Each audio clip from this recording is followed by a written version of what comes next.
dia selama di dunia memutuskan silaturahmi, tidak cakapan, gara-gara tak cocok harta warisan, tak cakapan, gara-gara tak cocok misalnya pembagian sesuatu pekerjaan, nggak cakapan sama kawan atau sama tetangga atau sama siapa saja. Kita orang muslim dilarang tidak cakapan melebihi 3 hari paling lama.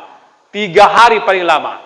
Maka kalau itu terjadi, nanti kita matinya seperti tadi. Maka kalau sebenci apapun kita kepada orang lain, kita harus maafkan. Karena memang Allah Ra'ufur Rahim, maaf pemaaf dan penyayang. Oleh karena itu, kita jangan untuk silaturahmi. Walaupun misalnya orang itu menyakiti hati kita, kita harus memaafkan. Yang paling bagus kata Rasulullah adalah orang yang duluan mencakapi atau orang yang duluan minta maaf, walaupun sebetulnya perasaan dia tak bersalah dia, tapi karena demi agama, demi silaturahmi, dia duluan mencakapinya. Soal dia nggak mau, ya terserah dia. Yang penting niatnya memang tidak mau terputus silaturahmi gara-gara apapun.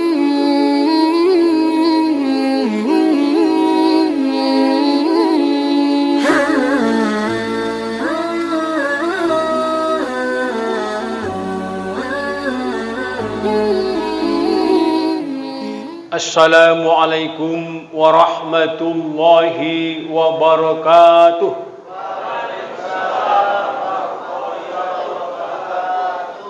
Alhamdulillahi rabbil alamin, wa bihi nasta'inu ala umra waddin, wassalatu wassalamu ala Rasulullah wa ala alihi wa sahbihi ajma'in. Ashhadu an la ilaha illallah wa ashhadu anna Muhammadan abduhu wa rasuluh. Allahumma salli ala sayyidina Muhammad wa ala ali Muhammad allazi la nabiyya ba'dah. Yang saya hormati bapak-bapak, ibu-ibu, semua adik-adik jamaah salat kamil rahimakumullah. Pertama sekali, marilah kita tetap bersyukur kepada Allah Subhanahu wa taala, karena pada saat ini Allah masih memberikan kepada kita kesehatan, terutama adalah hidayah keimanan, sehingga kita bisa aktif terus mengikuti sholat isya, sholat tarawih, dan nanti sholat yaitu witir berjamaah. Mudah-mudahan Allah berikan kepada kita kesehatan, waktu yang tersedia, yang terluang, untuk kita bisa terus hadir di masjid ini sampai akhir Ramadan. Amin ya rabbal alamin. Selawat dan salam sama-sama disampaikan kepada Nabi kita Muhammad Rasulullah sallallahu alaihi wasallam. Mudah-mudahan kita semua mendapat syafaat Ibnu Masyar atas izin Allah. Amin ya rabbal alamin. Ini kalau misalnya mau nyambung sholat di rumah, salat tarawihnya, tapi lebih bagus dengarkan ceramahnya dulu baru pulang, karena menuntut ilmu itu lebih bagus dari sholat sunat 100 rakaat. Jadi ini adalah bagian dari menuntut ilmu, atau mendengarkan ceramah adalah menuntut ilmu. Jadi kalau besok-besok misalnya mau sambung sholat tarawih lagi di rumah, bisa dengarkan ceramah dulu baru pulang. Sesudah itu ada pengumuman, nanti hari Kamis pagi kita usahakan datang kemari sholat berjamaah subuh, karena ada ceramah. Ada ceramah nanti hari Kamis pagi tanggal 22, Al-Ustadz Kiai Haji Tengku Zulkarnain yang biasa muncul di TV One di Jakarta, nanti hari Kamis pagi akan hadir di masjid kita ini. Dia akan hadir di sini untuk ceramah. Maka usahakan sahurnya yang agak cepat, misalnya jangan terlambat lagi, nggak kebangunan kayak Eka, mana Eka ya? Supaya nanti dapat, karena mungkin setahun sekali belum kemari dia, atau 5 tahun belum kemari. Jadi itulah kesempatan untuk kita untuk datang bertemu muka langsung dengan ustaz kita itu. Semoga kita sehat dan luang waktu. Amin ya rabbal alamin. Adapun judul ceramah saya singkat pada hari ini adalah yaitu taubatnya pemuda pencuri kain kapan mayat. Taubatnya pemuda pencuri kain kapan mayat. Nah, karena waktu mati lampu kemarin saya menyambung ceritanya, udah mati lampu. Begitu saya habis cerita, betul mati lampu, itu nggak disambung. Nah, jadi ini disambung lagi ceritanya, bahwa dulu ada seorang pemuda yang kerjanya mencuri kain kapan mayat yang baru ditanam, dicurinya malamnya, maksudnya siangnya dikubur, malamnya dicurinya. Untuk apa? Untuk dijualnya lagi, karena masih baru. Jadi belum kotor kali, masih baru. Saat itu memang masih banyak yang mau, kalau masih baru dijual. Bertahun dia kerjakan seperti itu, tetapi ada 7 kejadian aneh yang membuat dia taubat, sehingga tidak melanjutkan pekerjaan itu lagi. Inilah yang kita bahas. Kalau sempat nanti 7, sempat. Kalau cuma 3 sempat, 3 lah. Nanti sambung lagi. Masih ada waktu lagi kan? Kok lama kali nanti gua mendengarkannya. Jadi pemuda ini karena melihat 7 kejadian aneh ini, dia bertaubat kepada Allah Subhanahu wa taala. Sehingga dia mendatangi seorang kiai yang sangat alim dan punya ilmu yang tinggi. Dia bertanya pada kiai, "Pak Kiai, apakah saya masih diterima taubatnya? Saya sudah mengerjakan mencurikan kapan lama." Kata Pak Kiai, "Masih terima taubatmu kalau kau betul-betul bertaubat kepada Allah." Saya mau cerita, Pak Kiai, apa ceritanya? Maka saya taubat. Yang pertama, waktu siang hari itu tengok mayat yang mau dikubur masih bagus. Tetapi pada saat malam hari mau kubongkar, itu mayatnya nggak menghadap kiblat lagi, menghadap ke sana dia. Ini apa namanya, Pak? Timur apa, Pak? Timur. Nah, dia menghadap ke timur. Kalau dikubur Pak hampir hadap ke sana kan? Nah, yang biasa menguburkan mayat tahu lah itu, tapi kalau tak biasa tak tahu. Nah, menghadap kemari, menghadap ke barat dia, menghadap ke kiblat, tapi dia lihat malam hari menghadap ke sana. Jadi dia bertanya kepada Pak Kiai tadi, "Pak Kiai, itu kenapa begitu? Apa gerangan? Kenapa bisa terjadi?" Pak Kiai menjawab, dia selagi hidup melakukan perbuatan syirik, sehingga Allah tidak menerima dia menghadap kiblat, diputar Allah hadapnya, tidak diterima oleh Allah. Itulah dia kalau selagi hidup kita melakukan syirik. Apa itu syirik? Syirik adalah yaitu melakukan penyembahan kepada selain Allah, meminta pertolongan yang yakin selain kepada Allah.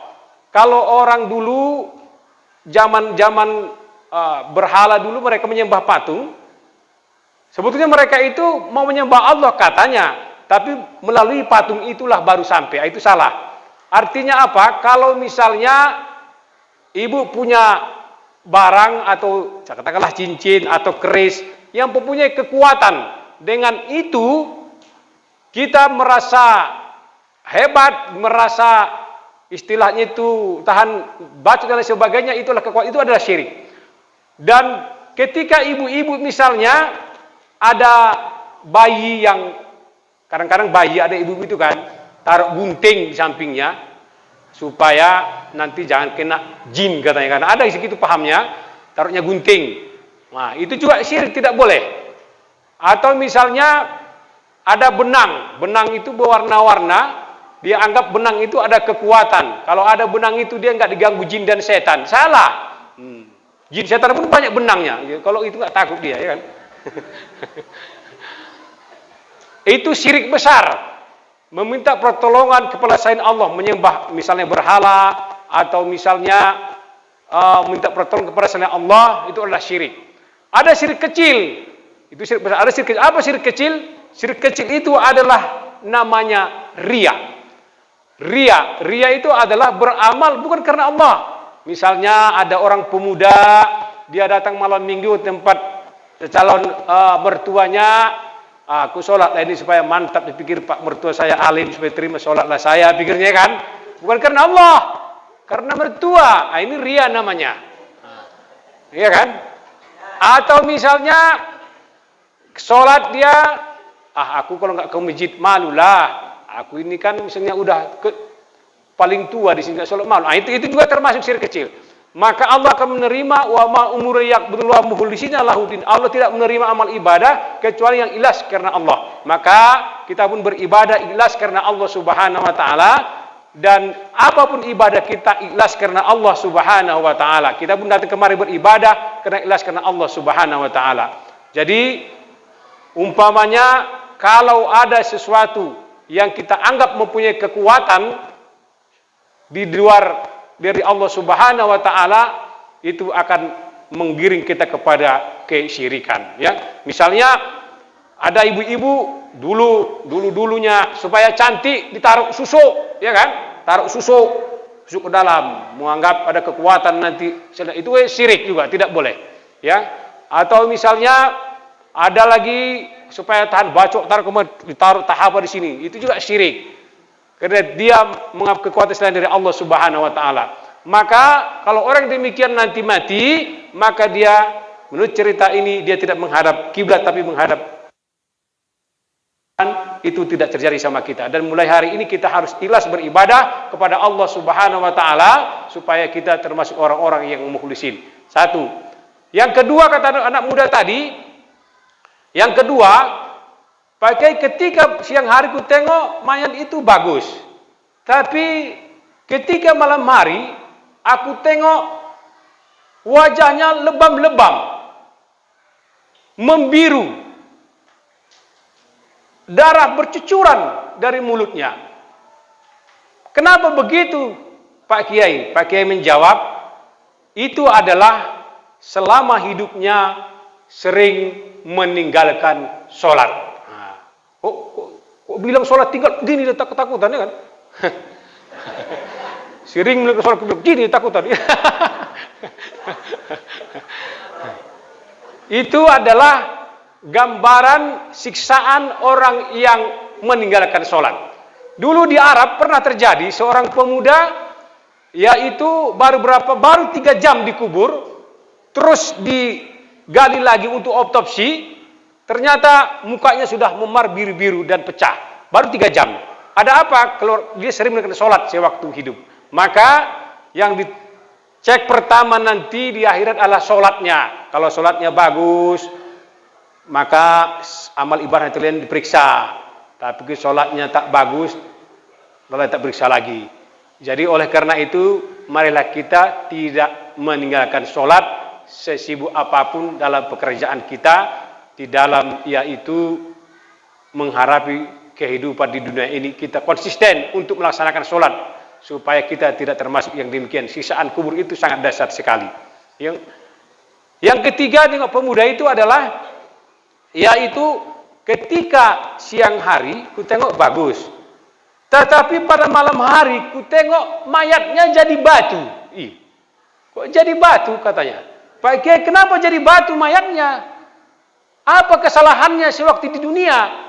Kata Pak Kiai itu, dia adalah orang yang melawan kepada orang tua, orang yang menyakiti orang tuanya. Jadi kalau anak-anak ini, kalau suruh maknya, iya mak, jangan istilahnya iya tapi nggak dikerjakan, ya kan? Patuh kepada orang tua, apa dikatakan orang tua. Kita juga misalnya yang sudah istilahnya berkeluarga ini masih punya orang tua. Dulu ada kisahnya itu bahwa dia gara-gara istri daripada orang tuanya, maka dia mau matinya payah. Kisah Alqamah tadi, ya kan? Si Alqamah itu adalah, yaitu dia buat makanan, ternyata makanannya itu lebih diutamakan kepada istrinya. Ada itu maknya, dilewatkannya maknya, dia tawarkannya mak duluan, sakit hingga waktu mau matinya tidak bisa mengucapkan la ilaha illallah. Padahal ia rajin sholat, rajin ibadah. Allah mengampuninya dengan datang ibunya dan memaafkannya. Itu paling ceritanya. Maka akhirnya dia bisa mengucapkan la ilaha illallah dengan izin ibunya. Dan ada juga yaitu yang bisa menggeser batu karena ibadahnya, yaitu dia buat makanan, lantas makanan ini tidak diberikan kepada istrinya sebelum kepada ibunya. Dia tertidur dan itu berikan kepada istri, ibunya terus utamakannya, besok baru dikasih. Kalau ini ya Allah amal sosial saya, amal soleh saya, maka tolong kami bantu geser batu yang mereka tertutup dalam gua. Itulah ceritanya, bahwa memang walaupun kita yaitu punya ibu masih, maka kita harus menghormati istri kita lebih dahulu. Dan kepada ibu-ibu ya masih punya mertua, misalnya yang perempuan atau laki, kalau suaminya lebih sayang kepada ibunya daripada ibu, itu jangan marah, karena suami ibu adalah ibunya dari kecil. Paling berapa tahun? Kalau dia sudah lama, maka wajar.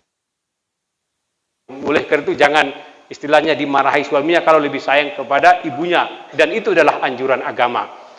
Sudah berapa tadi? 4 lagi. Terus lagi apa? Udah, sambung lagi udah. Lanjut lagi. Yang keempat kata pemuda itu, bahwa kalau siang hari aku tengok bagus mayatnya, tetapi saat malam hari aku lihat panjang-panjang, kukunya panjang-panjang, melilit ke lehernya, melilit ke kakinya, melilit ke perutnya pun pecah keluar, terburai. Apa kesalahannya di dunia? Kata anak muda itu kepada Pak Kiai. Pak Kiai menjawab, dia selama di dunia memutuskan silaturahmi, tidak cakapan.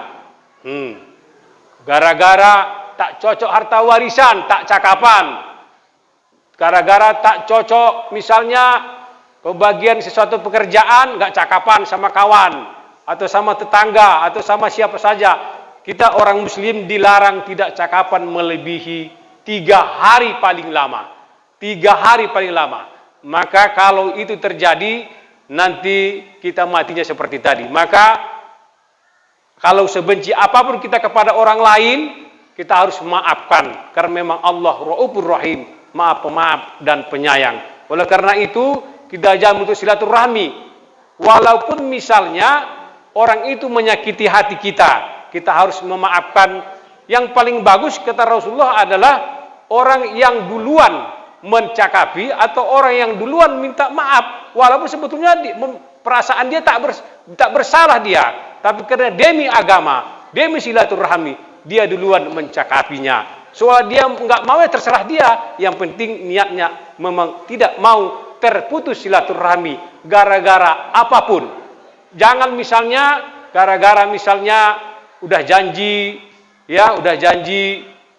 bayar utang misalnya, nggak dibayar pada saat hari hanya, terus nggak cakapan atau benci, tidak. Semua itu dari Allah. Maka kita harus, yang utama adalah tidak memutuskan silaturahmi kepada siapapun. Yang kelima adalah ketika siang hari badannya bagus, tapi malam hari dia tengok mulutnya penuh ulat, badannya penuh ulat, perutnya penuh ulat, semua penuh ulat, menjijikkan, sangat bau sekali. Apa gerangan amalnya atau perbuatannya di dunia Pak Kiai? Kata pemuda menjawab, dia memakan yang haram, minum tua, minuman keras, makan yang haram. Yang haram banyak, misalnya curi listrik pun makan haram juga jadinya. Curi listrik supaya kecil wattnya, itu juga yang haram itu. Dia makan nasi dari situ, ya kan? Apa namanya? Spanyol, separuh nyolong. Oh, itu pengalaman dia. Spanyol separuh nyolong.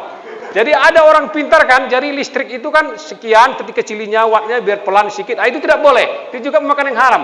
Dicok nasi di situ, sholat di situ, doanya tidak diterima oleh Allah karena ada yang haram. Atau misalnya makan nasi dari situ. Jadi jangan coba-coba jangan coba-coba melakukan yang dilarang oleh Allah Subhanahu wa taala. Maka kita berpuasa ini juga itulah untuk bersih. Untuk bersih. Kalau ada kawan kita seperti itu, nasihati. Kalau ada kawan kita yang bisa diupahi orang untuk membuat model seperti itu, pokoknya dia tukang listrik, ya kan? Tapi diupahi orang dia, Dia pun berdosa sampai dia meninggal, itu masih ada yang buat itu berdosa terus, mengalir dosanya.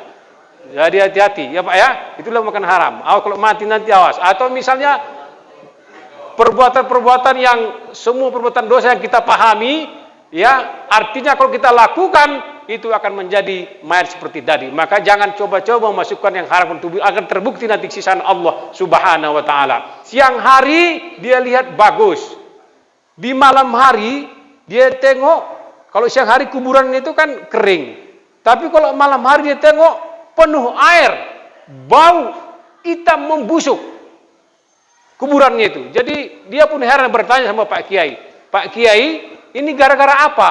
Oh, ini di dunia dia sering makan riba. Itulah dia. Sering makan riba. Riba itu artinya umpamanya Bapak punya uang, pinjamkan sama ini, terus nanti baliknya sekian ya. Itu udah riba ya. Jadi oleh karena itu kita berusaha untuk meninggalkan itu sedaya mampu kita karena Allah Subhanahu wa taala. Terakhir jam 9, terakhir. Nah, bercepat. Terakhir bercepat.